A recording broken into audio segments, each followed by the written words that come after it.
നമുക്ക് എല്ലാവർക്കും ഊണിൻ്റെ കൂടെ ചില ഫേവറേറ്റ് കോമ്പോസ് കാണും അല്ലേ? എനിക്ക് അങ്ങനെ 3-4 എണ്ണം ഉണ്ട് കേട്ടോ. അതിലൊന്നാണ് ഞാൻ ഇന്ന് നിങ്ങളെ പരിചയപ്പെടുത്തുന്നത്. ആദ്യത്തെ ഐറ്റം ബ്രിഞ്ചാൾ വെച്ചിട്ടുള്ളതാണ്. നമ്മുടെ പറമ്പിൽ നിന്ന് പറിച്ച നല്ല നാടൻ വഴുതനങ്ങയാണ്. ഈ ഒരു ഐറ്റം നിങ്ങളിൽ പലരും ഉണ്ടാക്കിയിട്ടുണ്ടാവും. ആക്ച്വലി ഇത് ബ്രിഞ്ചാൾ ഫ്രൈ ആണ്. എന്നാൽ ഞാൻ ഇതിലൊരു സീക്രട്ട് ഇൻഗ്രീഡിയൻറ്റ് ആഡ് ചെയ്യുന്നുണ്ട്. അതാണ് ഇതിൻ്റെ ടേസ്റ്റ് ഇരട്ടിയാക്കുന്നത്.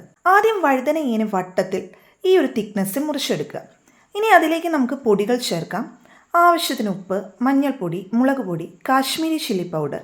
കാശ്മീരി ചില്ലി പൗഡർ ഞാൻ കുറച്ച് കൂടുതൽ ആഡ് ചെയ്യുന്നുണ്ട് കേട്ടോ. എന്നാലേ നമ്മുടെ കറിക്ക് കുറച്ച് നിറമൊക്കെ ഉണ്ടാകും. പിന്നെ ഗരം മസാല, കുരുമുളക് പൊടി കുറച്ച് മതി. ഇനി ഒരു അല്പം വെള്ളം ചേർത്ത് ഈ മസാലകളെല്ലാം കൂടി ബ്രിഞ്ചാളിലേക്ക് നന്നായി ചേർത്ത് പിടിപ്പിക്കുക. ഒരു 10 മിനിറ്റ് റെസ്റ്റ് ചെയ്യാൻ വെക്കാം. പിന്നെ ഒരു പാനിൽ എണ്ണ ചൂടാക്കി വഴുതനങ്ങകൾ ഓരോന്നായി നിരത്തി ഫ്രൈ ചെയ്തെടുക്കാം.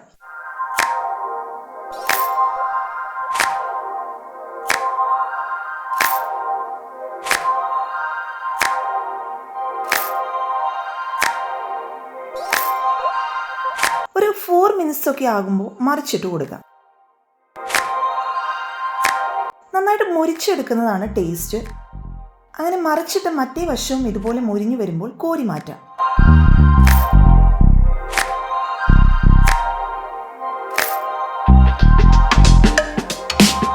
ഞാൻ ബാക്കി കൂടി ഇങ്ങനെ ഫ്രൈ ചെയ്തെടുക്കുന്നുണ്ട്.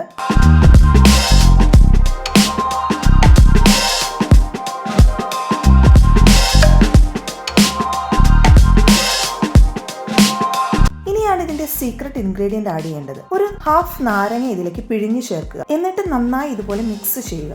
അങ്ങനെ നമ്മുടെ ബ്രിഞ്ചാൾ ഫ്രൈ സെറ്റ് ആയിട്ടുണ്ട്. ഈ അനക്കാതെ കുറച്ചു നേരം മാറ്റി വെക്കാം. നമ്മുടെ ആ നാരങ്ങയുടെ ആ ഒരു ഫ്ലേവർ ഒക്കെ ആ ബ്രിഞ്ചാളിന്റെ അകത്തേക്ക് ഇറങ്ങി മസാലയുമായി മിക്സ് ആകുമ്പോൾ ശരിക്കും വളരെ ഇൻട്രസ്റ്റിംഗ് ആയിട്ടുള്ള ടേസ്റ്റ് അതിന് കിട്ടും. കോംബോയിലെ രണ്ടാമത്തെ ഐറ്റമാണ് കൂൺ തോരൻ. കൂൺ എന്ന് പറയുന്നത് നമുക്ക് പല രീതിയിൽ ഉണ്ടാക്കാവുന്ന ഒരു ഐറ്റമാണ്. ഞാൻ കാണിക്കാൻ പോകുന്ന ഈ സ്റ്റൈല് നിങ്ങൾ ട്രൈ ചെയ്തിട്ടില്ലെങ്കിൽ ഒന്ന് നോക്കൂട്ടോ, ഉറപ്പായിട്ടും ഇഷ്ടപ്പെടും. ഒരു ചീനിച്ചട്ടിയിൽ എണ്ണ ചൂടാക്കി കടുക് പൊട്ടിച്ച് ഒരു വലിയ സവാള അരിഞ്ഞതും ഒരു 5 അല്ലി വെളുത്തുള്ളി അരിഞ്ഞതും ചേർത്ത് ഇളക്കുക.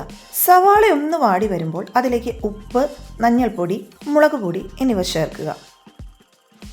പൊടികളുടെ പച്ചമണം മാറുന്നവരെ ഒന്ന് മൂപ്പിക്കുക. എന്നിട്ട് അതിലേക്ക് നമുക്ക് കൂൺ ചേർക്കാം. ഇത് ഏതാണ്ട് 200 ഗ്രാം കൂണാണ്. അത് ആദ്യം അരിഞ്ഞ് മഞ്ഞളും ഉപ്പും ഇട്ട വെള്ളത്തിൽ കുറച്ചു നേരം മുക്കി വെച്ച് കഴുകിയതിന് ശേഷം പിഴിഞ്ഞെടുത്തതാണ്. ഇനി കൂണും മസാലയും നന്നായി മിക്സ് ആകുന്നത് വരെ നമുക്ക് ഇങ്ങനെ ഇളക്കി കൊടുക്കാം. ശേഷം ഒരല്പം വെള്ളം ചേർത്ത് മൂടി വെച്ച് വേവിച്ചെടുക്കാം.